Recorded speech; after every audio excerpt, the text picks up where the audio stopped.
All, मतलब सबको, देश के हर एक नागरिक को ऑनलाइन ट्रांजैक्शन करना आना चाहिए। सब लोग डिजिटल ट्रांजैक्शन करने में प्रशिक्षित रहने चाहिए।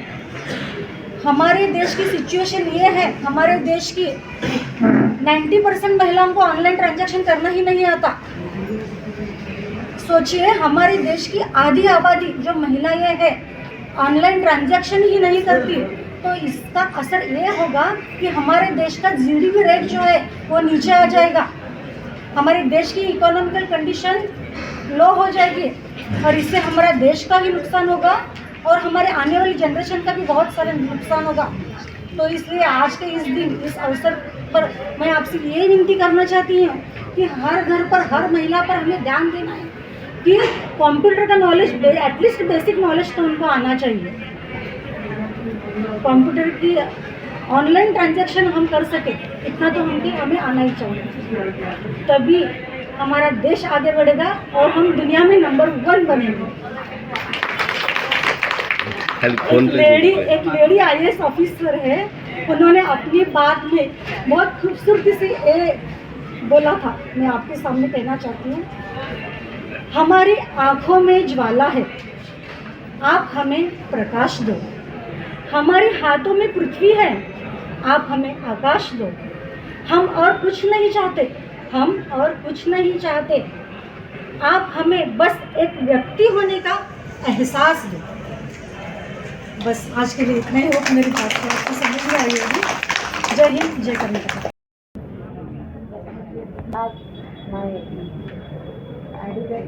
All women advocates and all women who are present here, मैं कन्नड़ा में बोलूँगी। कन्नड़ा उतनी अच्छी परफेक्ट नहीं आती, फिर भी क्या है कोशिश करूँगी। देखिए, हमारा समाज, हिंदुस्तानी जो संस्कृति है वो क्या है, पुरुष प्रधान संस्कृति है। यहाँ पर क्या है, हेड कौन होता है, फादर, जो हमारे माता पिता होते हैं वो हेड ऑफ द फैमिली होते हैं। तो इसीलिए हमारे पास हमारी इंडियन सक्सेशन एक्ट क्या है, अमेंडमेंट किया गया 2005 में। उस अमेंडमेंट के तहत औरतों को भी क्या है, आदमियों के बराबर हक दिया गया। क्यों ये ऐसा किया गया, औरतों को आदमियों के बराबर क्यों हक दिया गया?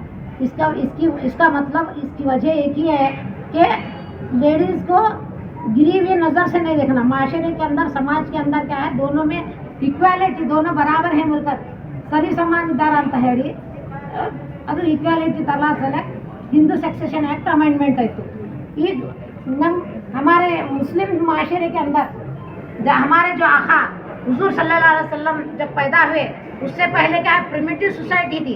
इस्लामिक सोसाइटी के अंदर जो प्रिमिटिव सोसाइटी थी, वहाँ पर जैसे ही लड़की पैदा हुई उसको मार दिया जाता था, यानी तो जिंदा उसको दफना दिया जाता था ज़मीन के अंदर। क्यों बोले तो उसको अशुभ मानते थे, यानी लड़की पैदा नहीं होना, तो समाज में लड़की नहीं चाहिए बोल के उसको जिंदा दफना दिया जाता था।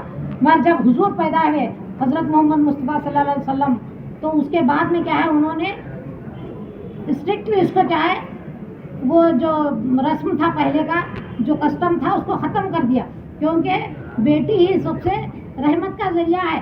हमारे पास जिस घर में बेटी नहीं होती, कहा जाता है कि हमारे घर में हुजूर की रूहानी नहीं आती।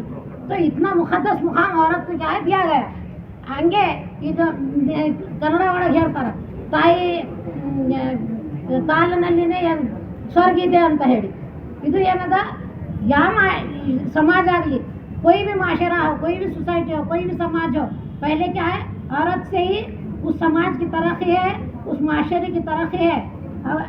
अब हम जो इक्वालिटी का जो सवाल आ गया, यानी मर्द और औरत दोनों इक्वल हैं बोलकर, ये जो इक्वालिटी के प्रॉब्लम को लेकर बहुत से हमारे माएँ बहनें यानी माशरे को सुधारने के बजाय माशरे को बिगाड़ रहे हैं।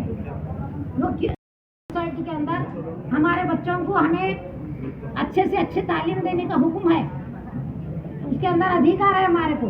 यानी लड़कियों को भी लड़कों के बराबर पढ़ाना, लड़कियों को लड़कों के बराबर पढ़ाइए, इंग्लिश पढ़ाइए, आप बड़े बड़े पोस्टों पे उनको भेजिए, उन्हें जो करना चाहते हैं वो कराइए।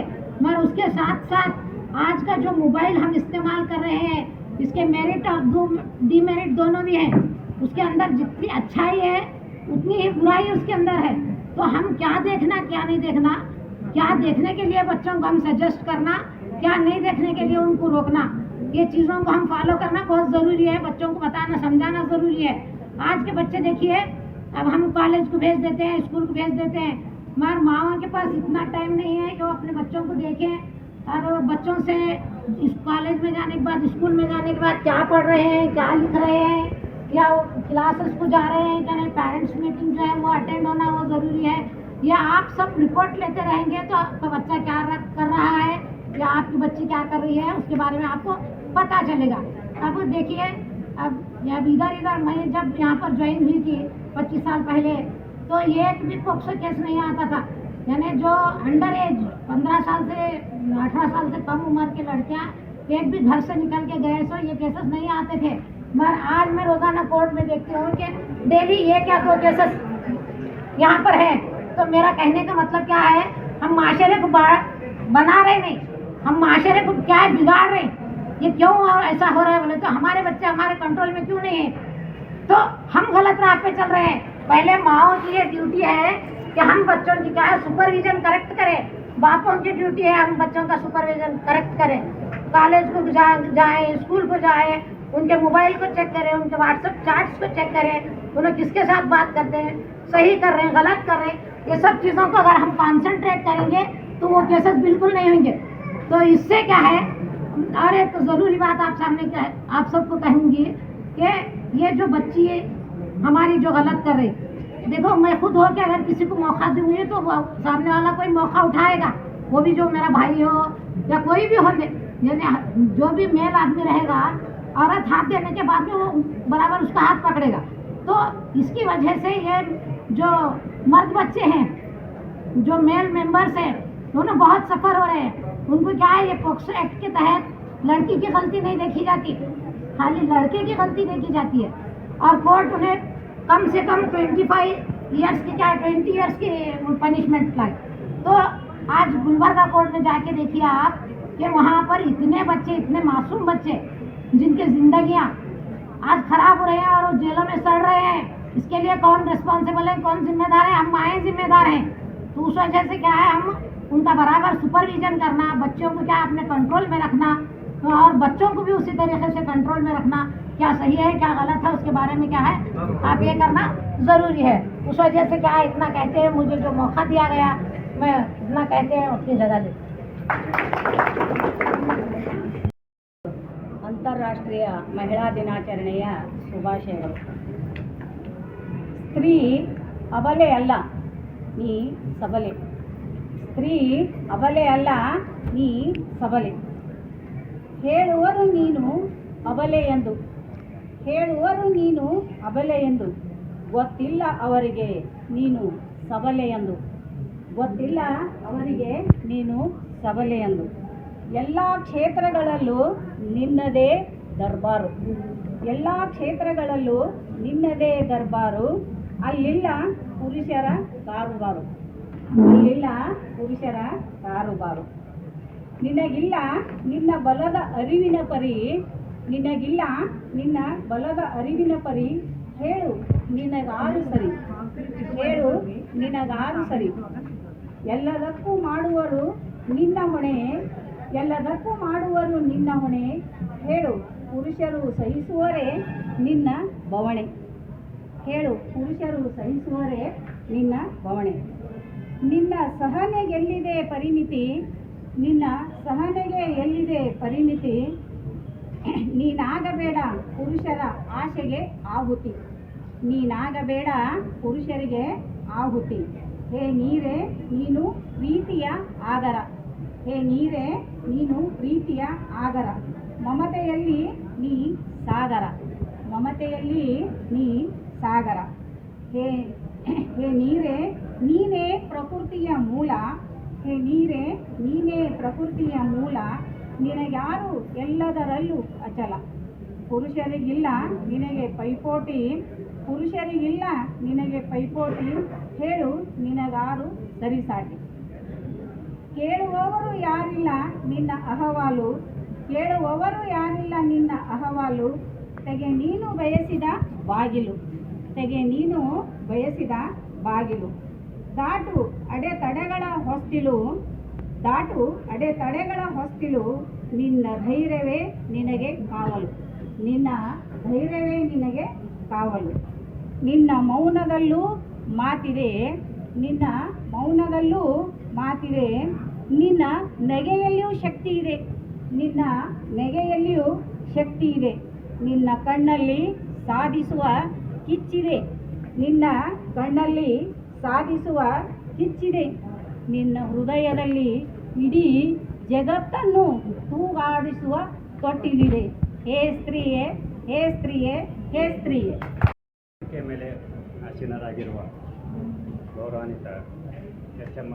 ಆರೋಗ್ಯ ಸಾಹೇಬ್ರೆ, ಗೌರವಾನ್ವಿತ ಯಲ್ಲಪ್ಪ ಕಲ್ಲಾಪುರೆ ಸಾಹೇಬ್ರೆ ಮತ್ತು ವೇದಿಕೆ ಮೇಲೆ ಆಸೀನರಾಗಿರುವ ಸರ್ಕಾರಿ ಅಭಿಯೋಜಕರೇ, ಸಂಪನ್ಮೂಲ ವ್ಯಕ್ತಿಗಳೇ, ತಾಲೂಕಾ ವಕೀಲರ ಸಂಘದ ಕಾರ್ಯದರ್ಶಿಗಳಾದ ಪಿ.ಟಿ. ಶಿಂದೆ ಅವರೇ, ವೆಂಕಟೇಶ್ ಸಾಹೇಬ್ರೆ, ತಮಗೆಲ್ಲರೂ ವಂದಿಸುತ್ತಾ ಇವತ್ತು ಪ್ರಪ್ರಥಮವಾಗಿ ಮಹಿಳಾ ದಿನಾಚರಣೆ ತಮಗೆಲ್ಲರಿಗೂ ಶುಭಾಶಯಗಳನ್ನು ಹೇಳ್ತಾ ನಾನು ಎರಡೇ ಮಾತಾಡ್ತೇನೆ. ಯಾಕಂದರೆ ಕೋರ್ಟಿಗೆ ಹೆಚ್ಚಿಗೆ ಸಮಯ ಕೊಡಬೇಕಾಗಿದೆ.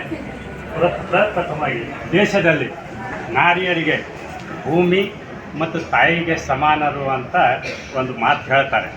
ಅದಕ್ಕೆ ಅವ್ರದ್ದು ಇನ್ನೊಂದು ಅವ್ರ ತಾಳ್ಮೆ ಶಕ್ತಿಗೆ ಯಾರು ಸರಿಸಾಟಿ ಇರಲಾರರು ಅಂತ ಒಂದು ವ್ಯಾಖ್ಯಾನನ ಕೊಡಲಾಗಿದೆ.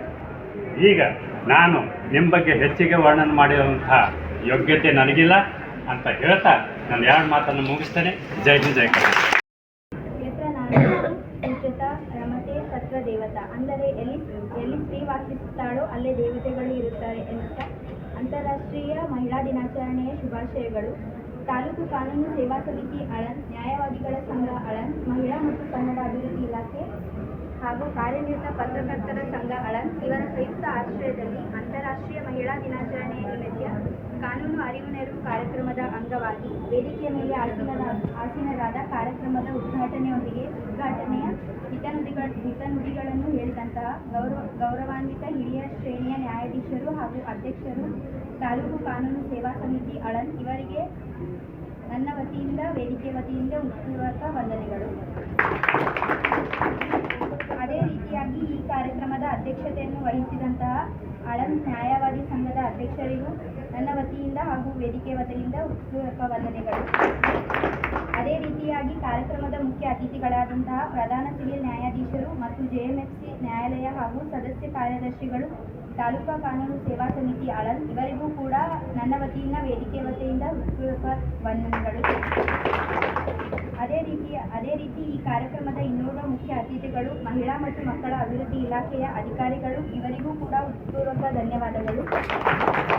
ಅದೇ ರೀತಿ ಈ ಕಾರ್ಯಕ್ರಮದ ಮುಖ್ಯ ಅತಿಥಿಗಳಾದಂಥ ಪ್ರಧಾನ ಮತ್ತು ಅಪ್ಪರ್ ನ್ಯಾಯಾಲಯದ ಸರ್ಕಾರಿ ಸಹಾಯಕ ಅಭಿಯೋಜಕರಿಗೂ ಹೃತ್ಪೂರ್ವಕ ಧನ್ಯವಾದಗಳು. ಅದೇ ರೀತಿ ಇನ್ನೋರ್ವ ಮುಖ್ಯ ಅತಿಥಿಗಳಾದಂಥ ವಕೀಲ ಸಂಘದ ಕಾರ್ಯದರ್ಶಿಯವರಿಗೂ ನನ್ನ ವತಿಯಿಂದ ಹಾಗೂ ವೇದಿಕೆ ವತಿಯಿಂದ.